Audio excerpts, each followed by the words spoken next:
I haven't slept in my bedroom for 47 days. Not because I'm afraid of what's in there, but because I'm afraid of what will follow me out. Let me be clear about something from the start. I'm not someone who believes in ghosts. I wasn't raised religious. I've never been superstitious. I'm a data analyst. I spend my days looking at spreadsheets, finding patterns in numbers, making sense of chaos through logic and reason. I tell you this because what I'm about to describe, what I've documented over the past 3 months, defies every rational framework I've ever used to understand the world. And that's what terrifies me most. This started 103 days ago when I signed the lease for apartment 3B in the Blackwell Arms building on the east side of town. The rent was $100 a month for a 2-bedroom in a neighborhood where studios go for twice that. I asked why. The landlord, a man named Mr. Voss with gray teeth and hands that never stopped trembling, said the building was under new management and they were trying to revitalize the tenant experience. He smiled when he said this, but his eyes didn't move. I should have asked more questions. Hey everyone, welcome to Rain and Dread. Before we begin tonight's story, I want to check in with you. It's late, or maybe early, depending on how you look at it. You're here because you're looking for something. Maybe you can't sleep, maybe you're working through the night. Maybe you just need company in the darkness. Whatever brought you here, I'm glad you're listening. Tonight's story is a long one. It's about isolation, acknowledgement, and the things that watch us when we think we're alone.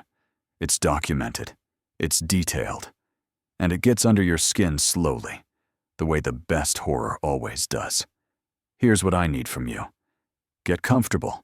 Put your phone face down. Let the rain ambience wash over you. And if you're listening in the dark, which I suspect many of you are, maybe leave one light on. Trust me on that one.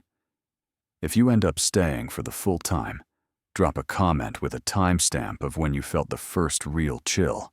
I read every single one, usually around 3:17 a.m. And if this story resonates with you, if you've ever felt watched in your own home, if you've ever heard something that shouldn't be there, hit that like button. It lets me know you're out there, and that these stories matter. The rain will continue throughout. Let it ground you. Let it remind you that you're safe where you are. At least, for now. All right, let's begin.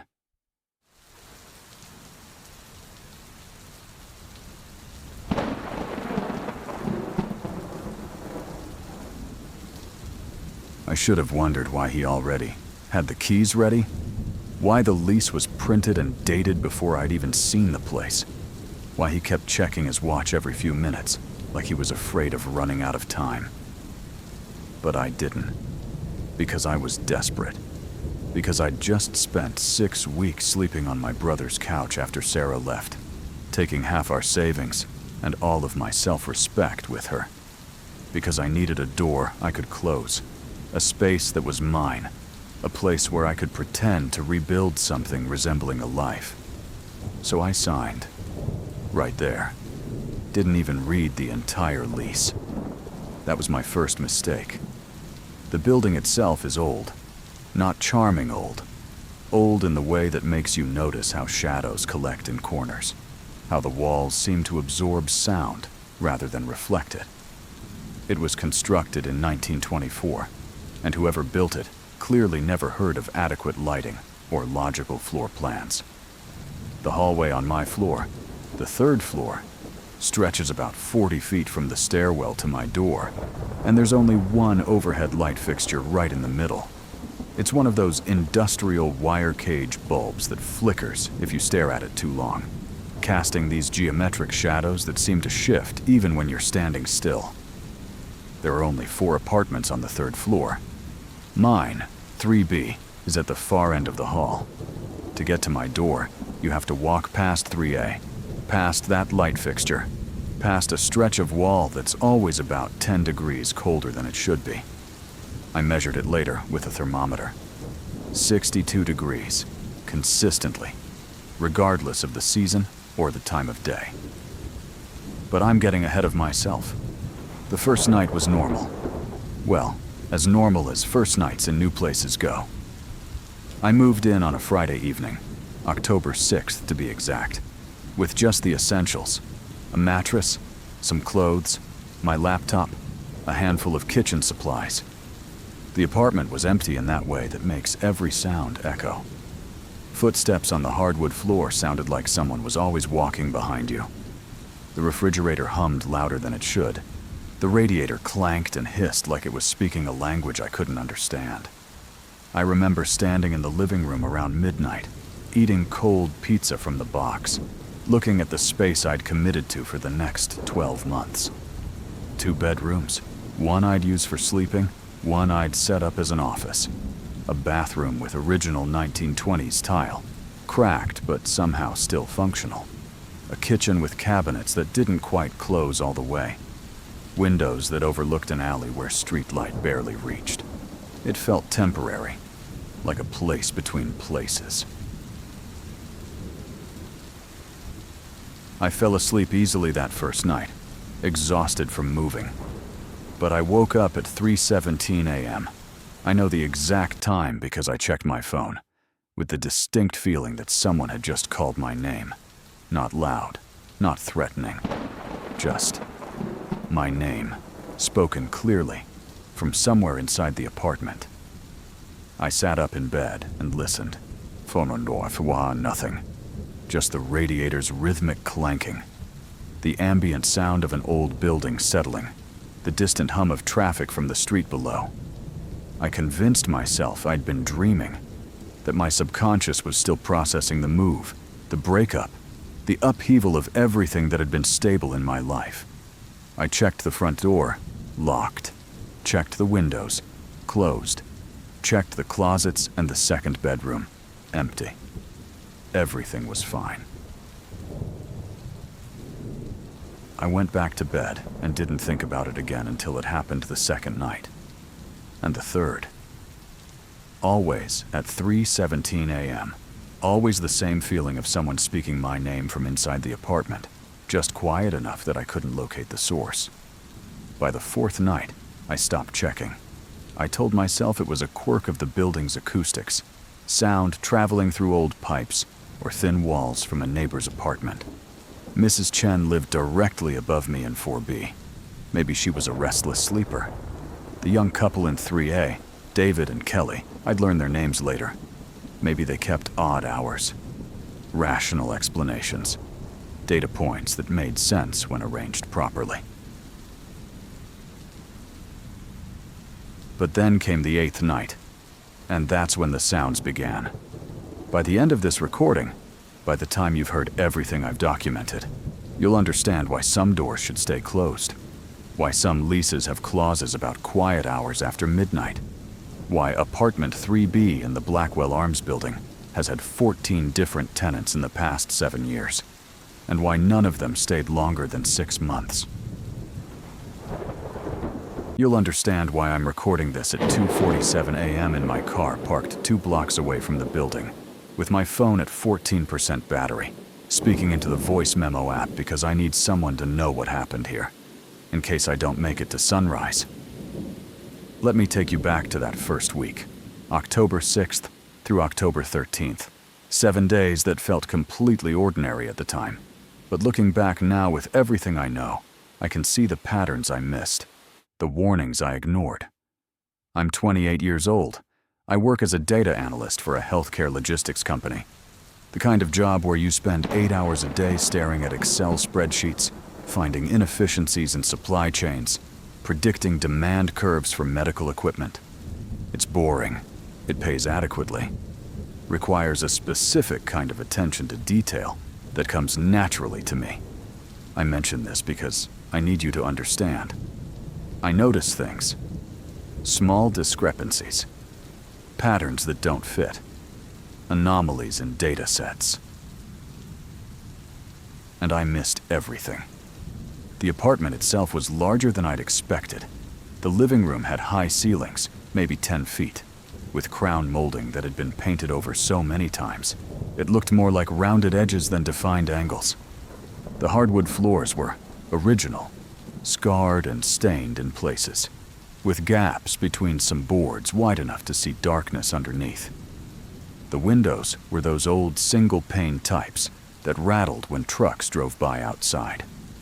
The first bedroom, the one I chose for sleeping, was at the front of the apartment, facing the street. It had one window, one closet with a door that didn't quite hang straight, and just enough space for my mattress and a small dresser. The walls were painted an off-white that looked gray in certain light. The second bedroom was smaller, windowless, tucked at the back of the apartment near the bathroom. I put my desk in there, my laptop, a lamp, a space for work, for solitude, for the illusion of productivity. The bathroom was between the two bedrooms, original 1920s tile, black and white hexagons, cracked in places, several tiles missing near the drain. The medicine cabinet mirror was old, the silver backing degraded around the edges, so your reflection always had this ghostly quality, like you were slightly out of focus. The kitchen was functional. Gas stove that took 3 tries to light. Refrigerator that hummed constantly. Cabinets with glass fronts so you could see your dishes, even when the doors were closed. A small window above the sink that looked out onto the fire escape in the alley below. And then there was the front door. The front door was solid wood, painted dark green. Or maybe it had been dark green once, and had faded to something closer to olive. It had 3 locks, a deadbolt, a chain, and the regular handle lock. There was a peephole at eye level that distorted everything into fisheye perspective, and there was one detail I didn't notice until the 3rd day. Scratch marks on the inside of the door, near the bottom. Long gouges in the wood, like someone, or something, had been trying to claw their way out. I assumed it was from a previous tenant's dog. That first week, I fell into a routine quickly. Wake up at 7 a.m., shower, coffee, work from home at the desk in the second bedroom, lunch around noon, more work, finish around 6 p.m., make dinner, watch something mindless on my laptop, read for a while, sleep by 11 p.m., normal, stable, almost boring. The building had 19 units total across 5 floors. I didn't meet many neighbors that first week, but the few I encountered left impressions. Mrs. Chen lived directly above me in 4B. I met her on my 3rd day when I was checking my mailbox in the lobby. She was in her 60s, maybe 70s, one of those people whose age is hard to determine. She wore thick glasses and always carried a canvas bag filled with groceries from the Asian market 3 blocks away. When I introduced myself and mentioned I'd just moved into 3B, her expression changed. Not dramatically, just a slight tightening around her eyes. Barely perceptible step backward. She said, "Oh, that apartment?" Then she looked at me for a long moment, really looked at me, the way you'd look at someone you're trying to memorize, and said, "You seem like a nice young man. Keep your door locked at night." I laughed, thinking it was general city safety advice. She didn't laugh back. "I'm serious, and don't..." She paused, choosing her words carefully. "Don't engage with anything unusual. Ignore it. Pretend you don't notice." Before I could ask what she meant, she'd turned and walked toward the stairs, her canvas bag rustling with every step. I didn't think much of it at the time. Eccentric older neighbor, maybe a little paranoid, probably worried about break-ins or noise complaints. The couple in 3A, David and Kelly, were the opposite. Early 30s, friendly to the point of being intrusive. They introduced themselves on my 2nd day, showing up at my door with a plate of cookies and wide smiles. David worked in finance. Kelly was a freelance graphic designer. They'd lived in the building for 2 years, they told me, and loved the neighborhood. "You're going to love it here," Kelly said, her smile never wavering. "It's such a quiet building. Very peaceful." David nodded enthusiastically. "We barely hear any noise from other apartments. It's like everyone keeps to themselves, you know?" There was something performative about their friendliness, like they were trying very hard to convince me, or maybe themselves, that everything was fine. As they were leaving, David turned back and said, almost as an afterthought, "Oh, and if you hear anything weird at night, it's probably just the pipes. Old building, old plumbing. Nothing to worry about." I hadn't mentioned hearing anything. I should have paid attention to the lease clause about quiet hours after midnight. It was buried on page 4 in small print between sections about parking regulations and waste disposal. Tenants are expected to maintain absolute quiet between the hours of 12:00 a.m. and 6:00 a.m. Any disturbances during these hours may result in immediate lease termination. Absolute quiet. That's the phrase that stuck with me later. Like they were trying to prevent something from hearing you.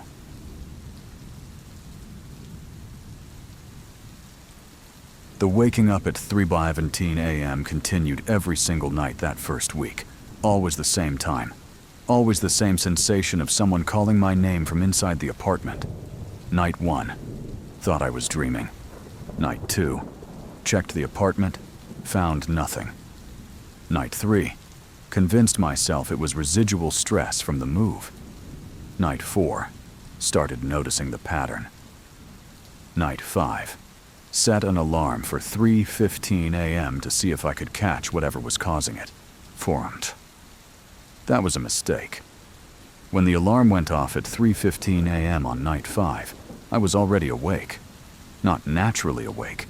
Awake in that sudden, gasping way where you don't remember falling asleep, but you're absolutely certain something pulled you out of sleep.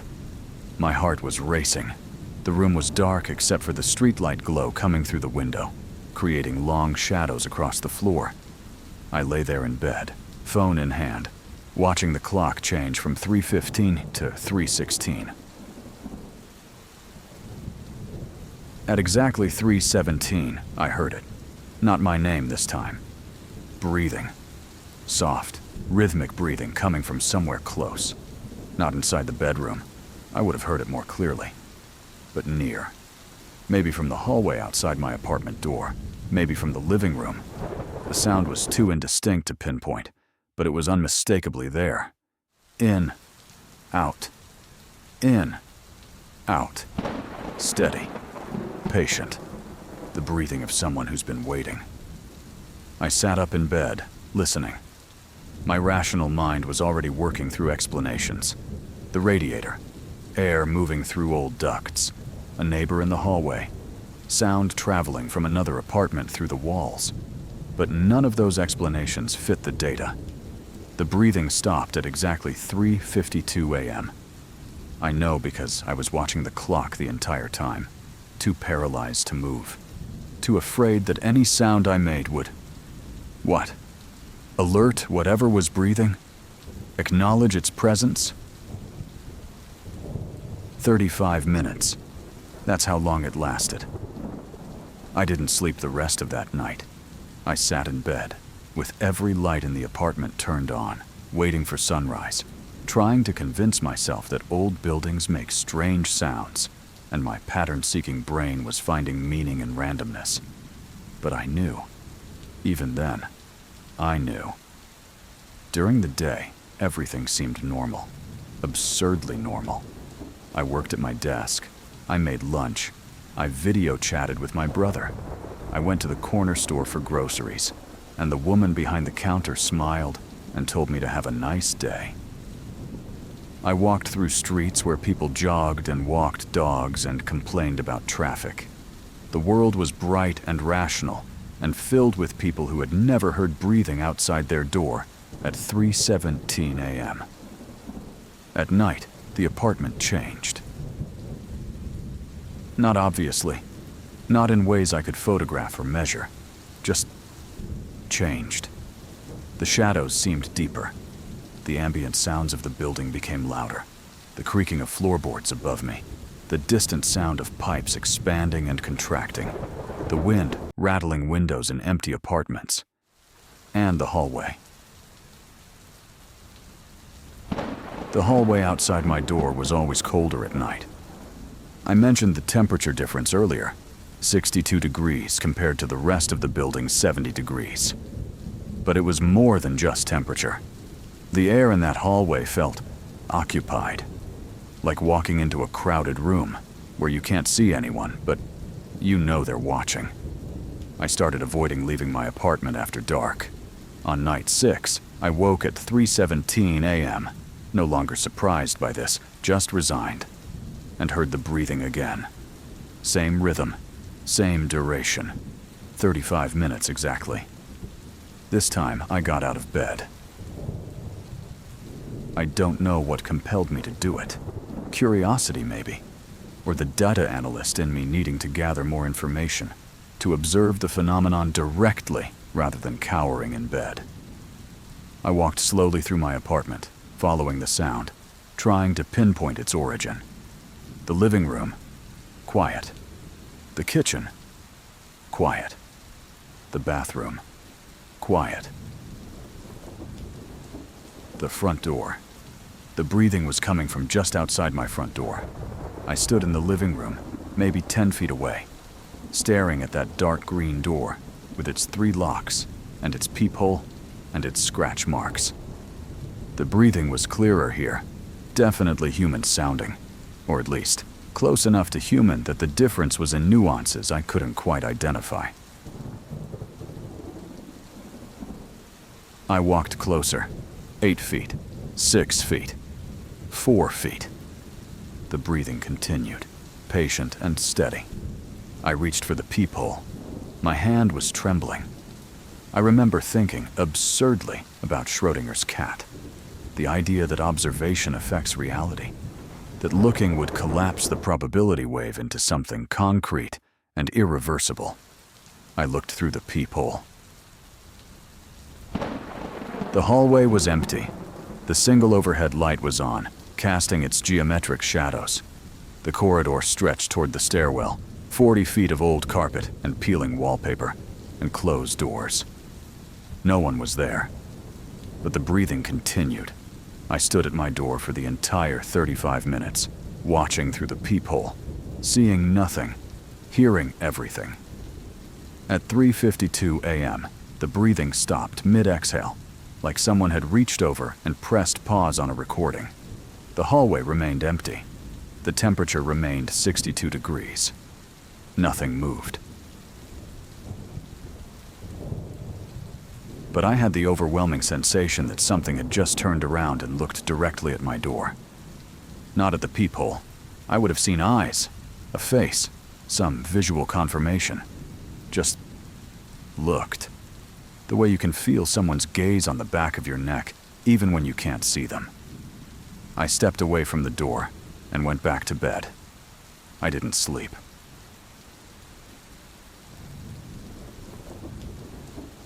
Night 8 changed everything. October 13th. A Tuesday. Nothing significant about the date.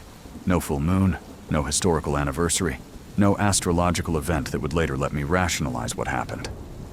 Just a regular Tuesday that happened to be the night I realized something had been standing outside my door for a week, and I'd only just started noticing. I spent that day doing research. Not about ghosts or paranormal activity. I still wasn't ready to accept that framework. I researched the building itself, the Blackwell Arms, public records, historical society archives, city planning documents, old newspaper articles scanned and uploaded to library databases. The building was constructed in 1924 by a developer named Arthur Blackwell. Standard urban housing project for the era. 5 stories, 4 units per floor, designed to house the growing working-class population. Nothing unusual in the construction permits. No reported accidents during building. No notable incidents in the first few decades of operation. The building changed hands multiple times over the years. Different owners, different management companies, different names. It was called the Riverside Apartments in the 1950s, the Eastwood Residence in the 1970s, back to Blackwell Arms in the 1990s. But here's what I found interesting. Tenant turnover. I pulled rental listing archives going back 15 years, cross-referenced them with available public records. The average tenancy in the Blackwell Arms building was 18 months, standard for urban rentals. Most apartments had reasonable turnover rates, except apartment 3B. Apartment 3B had an average tenancy of 4.7 months over the past 7 years. 14 different tenants since 2018. Some stayed as little as 6 weeks. One lasted 8 months, the longest tenure. No lease renewals. Every single tenant left before their first year was up. I found reviews online, scattered across different rental platforms, some deleted, but archived in cached pages. Most were vague. Nice apartment, but not a good fit. Building has character, but not for me. Moved out early, lost deposit, worth it. But one review, posted by someone named Jessica M. in 2022, and later deleted, was more specific. Whatever you do, don't acknowledge it. Don't speak to it. Don't ask questions. Pretend you don't notice, and maybe you can last longer than I did. I made it 4 months. I wish I could say more, but I signed an NDA when I broke my lease. Just trust me. Don't acknowledge it. I screenshot that review. Saved it. Stared at it for a long time. Don't acknowledge what? I tried to find Jessica M., cross-referencing the username with social media profiles, people search databases, anything that might give me a way to contact her. I found 3 possibilities, sent messages to all of them. 2 never responded. 1 responded 3 days later with, "Please don't contact me about that place.